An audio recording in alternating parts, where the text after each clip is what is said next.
কমিশনের যে আইন, আমরা সেই আইনগুলো পর্যালোচনা করেছি। আমরা দেখেছি সেই আইনগুলোতে এই ধরনের কোনো বাধা নিষেধ নাই। জাতীয় ফল হিসেবে কাঁঠাল একটি দলের মার্কা হিসেবে অলরেডি রয়েছে।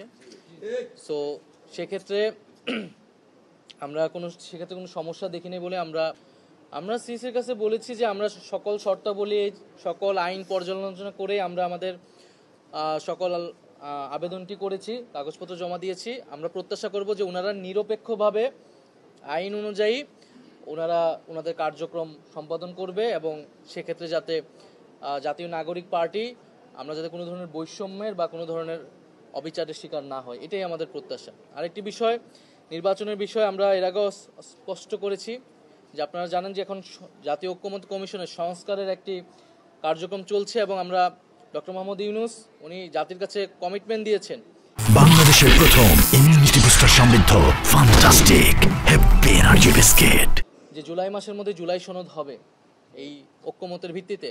ফলে আমাদের কাছে এখনো প্রধান প্রায়োরিটি হচ্ছে কিন্তু সংস্কার। ফলে সংস্কারের উপর নির্ভর করেই নির্বাচনের বিষয়ে আমরা আসলে সিদ্ধান্ত নিব।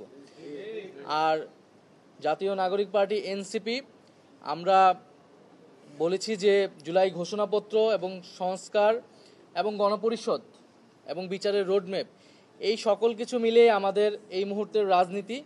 তো সেক্ষেত্রে একটা নিয়মতান্ত্রিক প্রক্রিয়া হিসেবে একটা রাজনৈতিক দলকে আসলে নিবন্ধন নিতে হয়, শর্তাবলী পূরণ করতে হয়, আবেদন করতে। আমরা সেই নিয়মতান্ত্রিক কাজটাই করছি, কিন্তু আমাদের এখনও প্রধান প্রায়োরিটি, প্রধান কাজের জায়গাটা হচ্ছে সংস্কার এবং যে বিচার, সেই বিচারগুলো নিশ্চিত করা এবং গণঅভ্যুত্থানের যে আকাঙ্ক্ষা ছিল। এবং আমরা জানি যে আপনারা জানেন যে জুলাই আসতেছে সামনে, এবং সেই জুলাই মাসে যাতে আমরা আমাদের সেই গণঅভ্যুত্থানের আকাঙ্ক্ষাগুলোর যে বাস্তবায়ন এবং গত এক বছরের মধ্যে আমরা আসলে কেন পারলাম না, আমাদের সীমাবদ্ধতাগুলো কি, এবং এই সরকার থাকা অবস্থায় সামনের সময়গুলো আমরা কিভাবে কাজে লাগিয়ে সেই দাবিগুলো পূরণ করব, সে বিষয়ে আমরা কাজ করব।